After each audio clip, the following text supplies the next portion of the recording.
A very good morning to all my dear students and welcome to Hindi online class. Hindi में हम व्याकरण विभाग से वर्ण विच्छेद कर रहे हैं, जिसको हम आज दोबारा से कंटिन्यू करेंगे। ठीक है, तो वर्ण विच्छेद मैंने आपको बताया ही है कि वर्ण विच्छेद क्या होता है। वर्ण विच्छेद वर्णों को अलग अलग करके लिखना होता है। ठीक है, विच्छेद मतलब अलग अलग करना और एक व्यवस्थित तरीके से। ठीक है, तो हम चलो शुरू करते हैं। पहला है हमारा, इसमें वर्ड दिया है बंदर। तो हम जब इसको अलग अलग करेंगे तो आपको पता ही है स्वर क्या होते हैं। स्वर है जो वो अ, आ, ई ये होते हैं, और व्यंजन जो होते हैं वो क, ख, ग, घ ये होते हैं। ठीक है, तो जब हम बंदर का वर्ण विच्छेद करेंगे तो हम क्या करेंगे, देखो ब हलंत करेंगे पहले, और क्योंकि इसके साथ एक मात्रा है इसलिए वो मात्रा को हम ऐसे के ऐसे ही करेंगे, फिर हमें अ लिखने की ज़रूरत नहीं है। ठीक है, ब हलंत अंग, फिर बाद में प्लस करेंगे, फिर द के साथ कोई और अलग मात्रा नहीं है इसलिए उसमें अ होता है। ठीक है, तो द हलंत प्लस अ प्लस र हलंत प्लस अ।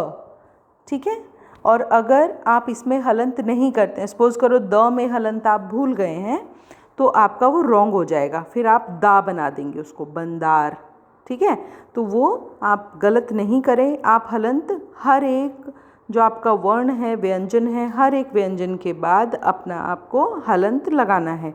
ठीक है, जैसे है नेक्स्ट बाज़ार, तो ब हलंत आ की मात्रा है, आ तो हमने आ लिखा, फिर ज हलंत किया, फिर उसमें भी आ की मात्रा है तो आ किया, फिर र हलंत किया, और फिर बाद में अ लिखा क्योंकि उसमें कोई मात्रा नहीं है। ठीक है, थर्ड वन है श्रवण। तो श्रवण में आपको पता है श्र एक संयुक्त व्यंजन है। ठीक है, तो वो किस किस से मिलके बना है, वो श र अ से मिलकर बना है, तो हम उसको भी हलंत करेंगे, श हलंत र हलंत प्लस अ। ठीक है, ये हो गया श्र। फिर वर्ण, व हलंत अ और न हलंत अ, श्रवण। ठीक है, जब कोई भी संयुक्त वर्ण होता है, संयुक्त व्यंजन होता है, तो आपको वो पूरा लिखना होगा जिससे वो मिलकर बना है। समझ आ गया। इसके बाद है चिन्ह। देखो च पे छोटी की मात्रा है तो हमने वही छोटी की मात्रा लिखी है, फिर अ नहीं बोला है वहाँ पे। ठीक है, फिर ह पहले से ही हलंत है, आधा ही है, तो हम उसमें अ नहीं मिलाएंगे क्योंकि वो पहले से ही आधा है। ठीक है, फिर न हलंत करेंगे और उसमें अ प्लस कर देंगे, चिन्ह।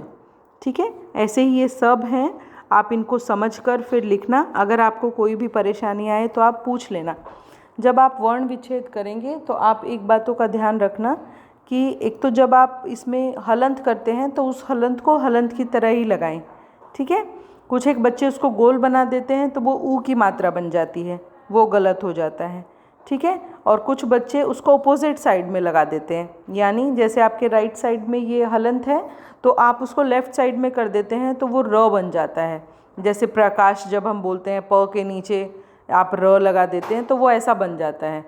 ठीक है, तो आप उस चीज़ का ध्यान रखना कि हलंत अच्छे से लगाना, उसको ऊ की मात्रा नहीं बनाना है, आपको र नहीं बनाना है। और कोई भी जब आपका व्यंजन है और हलंत ज़रूर लगाना है, अगर हलंत नहीं लगाएंगे पूरा शब्द आपका गलत हो जाएगा। ठीक है, और उसमें कोई मार्क भी नहीं मिलेगा। एक हलंत छूट जाएगा अगर व्यंजन में तो उसका कोई मार्क ही नहीं होगा आपका। ठीक है, बेशक आप पूरा करेक्ट लिख रहे हो क्योंकि वर्ड तो रॉन्ग ही बन जाएगा, है ना। तो चलो हम यही करते हैं। ये जो मैंने आपको संयुक्त व्यंजन दिए थे, इसका यहाँ पे ये एग्जाम्पल है, तो मैंने आपको बताया भी था, आप इसमें से देख के लिख सकते हैं। जो आज आपको पिक्चर्स मिलेंगी आप वहाँ से देख के लिख लीजिएगा। और कोई भी आपको वर्ण विच्छेद करने में प्रॉब्लम हो तो आप मुझे बता देना। इसके साथ ही आज आपका एक प्रोजेक्ट वर्क है, वो है राम के ऊपर लिखना है आपको। या तो आप राम का जन्म ले सकते हैं, या तो राम का सीता से विवाह कैसे हुआ था, उन्होंने जो धनुष तोड़ा था उसके बारे में बताते हुए। ठीक है, फिर जो राम का अभिषेक होने वाला था पर उनको कहाँ जाना पड़ा, वनवास जाना पड़ा, उसके बारे में आप बता सकते हैं। फिर जब भरत राम से मिलने गए थे चित्रकूट पर्वत पर, उसके बारे में आप मुझे बता सकते हैं। नेक्स्ट है कि जब सीता ने सोने के हिरण को देखा था और उन्होंने उसको पाने की लालसा बताई थी कि मुझे ये चाहिए, तब राम ने क्या क्या किया था। ठीक है। उसके बाद रावण कैसे एक साधु का वेश बनाकर आया था, आप वो टॉपिक ले सकते हैं। नेक्स्ट ये वही उसी से रिलेटेड है कि वो उनको भिक्षा देने के लिए तैयार हो जाती हैं, ठीक है।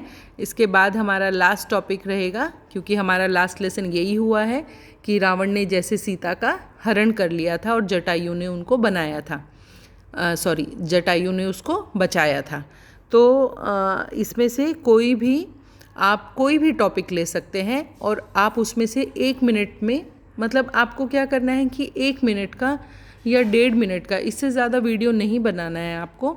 उससे रिलेटेड को अपने वो जो आपको पता है कि हाँ ये कैसे कैसे हुआ था, आपको सिर्फ बोलकर एक वीडियो बनाना है और मुझे सेंड करना है, ठीक है बेटा। मैं आपको दोबारा से बता देती हूँ, राम के जीवन का कोई भी चरित्र या पात्र लेकर, जैसे भरत लिया आपने, ठीक है, भरत के ऊपर बता दो आप मेरे को कि भरत उनके भाई थे, वो जब उनका अभिषेक होने वाला था तो वो अपने नाना के यहाँ गए हुए थे, उनको फिर एक सपना आता है, फिर जब वो वापस आते हैं तो वो क्या क्या करते हैं, ठीक है।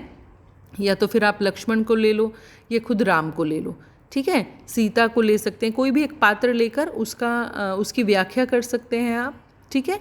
और वीडियो में करना है आपको ये। या तो फिर कोई संवाद ले सकते हैं कि राम और भरत का जब संवाद हुआ था तो क्या हुआ, ठीक है। तो ऐसा आप कर सकते हैं और एक वीडियो बनाकर आपको मुझे सेंड करनी है, ठीक है बेटा। आज राइटिंग वर्क सिर्फ आपको वर्ण विच्छेद करना है और रामायण में से कोई भी एक टॉपिक लेकर या कोई भी एक पात्र लेकर आपको उसके ऊपर 1 या 1.5 मिनट का वीडियो बनाकर मुझे सेंड करना है। ओके बेटा, थैंक यू।